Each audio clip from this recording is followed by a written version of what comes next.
আসলে কতদিন পর চোখে পানি দেওয়া যাবে বা একজন রোগী গোসল করতে পারবেন? দেখো, বাইরের পানিতে রোগ জীবাণু থাকে, সুতরাং চোখের ইনফেকশন হওয়ার একটা সম্ভাবনা রয়েই যায়। সেজন্য আমি মনে করি যে অন্তত 7 দিন বাইরের কোনো পানি চোখের ভেতরে যেন প্রবেশ না করে। এই জন্যে অজু করা, গোসল করা এগুলো 7 দিন পরে করা যায়। ধন্যবাদ স্যার। অনেকেই আসলে জানতে চান যে ছানি অপারেশনের সঠিক সময় কোনটি?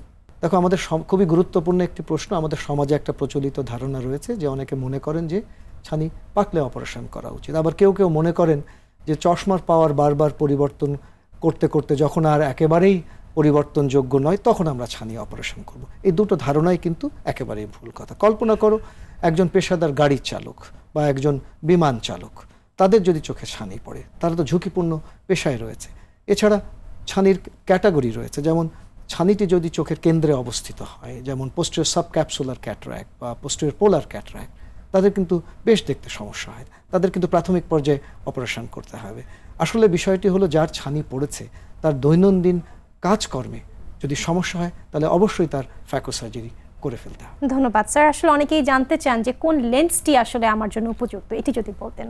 চলো সবই বুঝিয়ে দিই কি কি ধরনের লেন্স রয়েছে। লেন্স মূলত দু ধরনের, একটি হচ্ছে স্ট্যান্ডার্ড মোনোফোকাল লেন্স আর একটি হচ্ছে প্রিমিয়াম লেন্স। তো স্ট্যান্ডার্ড মোনোফোকাল লেন্সে একটি পাওয়ার থাকে, অর্থাৎ দূরে পরিষ্কার দেখা যায় কিন্তু কাছে পড়তে গেলে চশমা লাগে।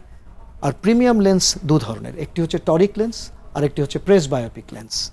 টরিক লেন্সে সিলিন্ডার পাওয়ার থাকে, তুমি জানো আমরা অনেকেই চশমাতে সিলিন্ডার পাওয়ার ব্যবহার করি। এই ধরনের লেন্স বসালে তার চশমাতে আর পাওয়ারটা লাগে না, কাছে পড়তে চশমা লাগে।